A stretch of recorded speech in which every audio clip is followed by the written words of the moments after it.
Hello, everyone. I'm in the middle of grading your prospectus assignments, and I'm seeing actually pretty common issues with them.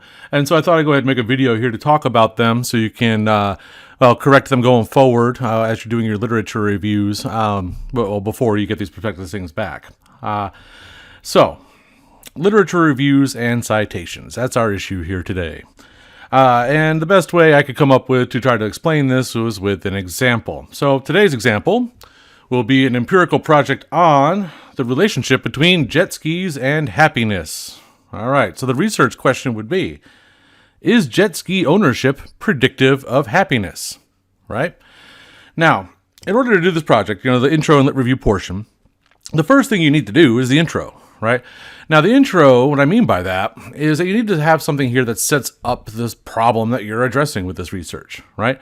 So for this particular example, it would be, you could talk about rising rates of anxiety and depression among younger adults. Again, if that's not really an issue, who cares about the predictive relationship between jet skis and happiness? If everybody's happy, who cares, right?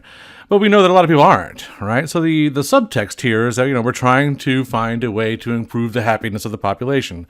Notice that's subtext, right? You're not actually going to say that explicitly. But you can say that, not explicitly, by citing those statistics.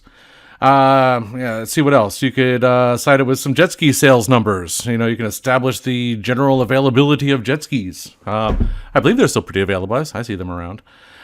So there you go. You can talk about how jet skis are cheaper than psychiatrists. Over a period of years, I'm sure that might be true. And there you go, right? So the whole idea is, in that introduction, you have to, okay, here's a problem, and then you kind of have to, make the case that it's a problem. And this way, the reader knows why this project is actually happening. So now you're not stating, that there's absolutely this relationship between these two things in the intro. You don't really know that. Nobody knows that until you've actually done the research. This intro is just saying, yeah, hey, here's a problem. There's this possible thing that could be going on. So I'm going to do some research about it, right? So then you'll move on to the actual review of the research itself, right? Now it too needs an introduction. Let's highlight stuff down there. And here we have our introduction to the review itself. Notice you've already presented the problem, right? And you'd have an intro, right? You'd have a heading even. Let me show you what I mean by that. You actually, you'd have the heading, right? Intro. And then it'd be review of previous research, aka the literature. Right? And then, you give them an intro. Now, the thing about a lit review introduction is you don't want to keep anybody in suspense. You want them, by the end of this paragraph, to really know what they're going to find in the rest of your review. That's the real idea here. It's not like a novel, right? Where the story it unfolds in chapter 5. No, you want the reader to pretty much know right away what's going on, right? This kind of reading, it's not very suspenseful, right? So here I kind of mocked up an intro to a lit review for this. These are fake citations, by the way, in case you couldn't figure it out. So previous research on the relationship between jet skis and mental well-being has consistently shown a relationship with jet ski owners, on the whole, reporting less stress and more happiness than those who report not owning a jet ski. Now, among the reasons cited in the previous research include interactions with jet skis, providing emotional support, serving as a substitute for human interaction, and even because of a physical bond people have with their jet skis. Now, taken together, this research suggests that the well-reported relationship between money and happiness, and you give an example of people who've found that before, is a function of money's ability to purchase jet skis, themselves the proximal source of happiness among humans. Right? So you're setting this up. You're like, there's previous research out there that actually shows that jet ski owners are happier, right? And they give these reasons for them, and you're also making the case here that what's going on here is that, it's not money necessarily that buys happiness, it's jet skis. Well, money buys jet skis, right? So you're kind of just setting it up that way. Now, the point to take here, is kind of a jumbled mess to a degree here, because I'm kind of screwing around, but I'll show you about the citations down here in the highlighted portions, right? Now, these yellow ones, the first line here, previous research on this, and this, kind of this little evaluation here. It says it's shown this overall relationship. Now, that's yellow because that's your statement, right? That's your evaluation of the research that's out there. So you don't really need to cite it, right? You're just kind of just opening it up. Like, hey, here's what I think of it. So you don't need to cite that. A lot of people feel the need to cite something there, right? You don't need to because of the next line, right? The next line is in the blue here, which you do need to cite. Among the reasons cited, right, in the previous research include interactions with jet skis providing emotional support. We give the citation for that. The human interaction citation, Jowdy and Bluin, right? Now that's blue because you're saying the research shows this, and you want to let them know which research shows it. That's what the citation's for, and so on, right? The real purpose of a citation, just kind of take a step back, isn't so much to prove that what you're saying is a fact. That's kind of how people do it on the internet and what have you. But in actual, professional research, it's just so that we can go back and find that article to see, oh, does it actually say that? And that's really all that's for, right? So yeah, don't think of this, the citations as no, seriously, I'm not lying. What you need the citation for, what you're saying it is just like, oh yeah, here's where you go find that. Okay, it's a different approach, right? I know on the internets, there's like the citation needed kind of, stock response to somebody who makes some kind of statement. That's different, right? That's not really what we're doing here. So just keep that in mind. It might help you with your, conceptualize what you're doing here. All right, so that's in blue. You have to cite it. Now next one's green. There's a third scenario. Taken together, this research suggests that the well-reported relationship between money and happiness. Now, I have these e.g., right? What does e.g. mean? That means for example, right? So, for example, that would be these citations: Galliana, Carpenter, and Wolfgang, Lemmer, Husselstein, and me, Peake, Zembick, and Foster. You're just saying, there's this well-reported relationship, just so you know. Yeah, there's a few people that have said this. And you don't really go into detail. It's not what you're up to here. So, you do cite it, but mostly just to say, here's some examples of what I'm talking about. That's all. Now the yellow at the bottom, you don't need to cite at the end there because you're saying, this is again your statement. You're saying that, based on all these other things I've talked about above, it follows that this is the case, that, money doesn't buy happiness, jet skis buy happiness, or money buys jet skis and jet skis bring happiness, I guess. So there you go. So the key to all this is to ask yourself, is this my thought or is it somebody else's thought? Now, if you're just reporting on somebody else's thought, that's fine. And you were talking about specifically, the citation isn't there again to say that this is truly a fact. The citation's there to say, hey, if you want to go see this article I'm talking about, go find it, right? That's the idea. So if there's no article to go find because you're just talking about something that's your evaluation of it, or you've already mentioned it, or you're still talking about the same article, you don't need to keep citing it over and over and over again, right? You just keep asking yourself, if it's your idea, if it's your evaluation of it, then you don't need to cite it. If you're talking about somebody else, or you want to give an example, then you do.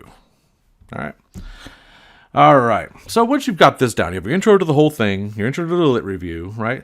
And from here, I could tell from this intro what the rest of this review is going to be, right? I'm going to have a subheading on jet skis and emotional support, where I'll discuss all the findings across the studies that address this, jet skis and emotional support. How does being a jet ski owner make one more emotionally well, right? And then, you want to be sure not to just list these results, by the way, right? Like notice how we did it up there in the introduction. They're all kind of scattered in there, right? It's not like this person found this, then this person found that, then this person found this, then this. That's not really how it goes, right? It's not organized by article. It's organized, again, by kind of grouping of findings, right? So, the next one, the physical bond between people and their jet skis. I'm really interested to read this section for the record. And the same article, again, I want to point out, can be cited in all three sections if they address all the three things in here. Because as you're going to find, when you're doing the searching for your previous research, you'll find some stuff that's right on the nose, but a lot of what you're going to find is going to be adjacent to your topic. Adjacent means next to, for those of you not in the real estate market. It'll be related to it. So, in as much, it may have a finding that speaks to all three of these things, right? And in that case, that citation may pop up in all three sections as you're making this other point. See what I mean?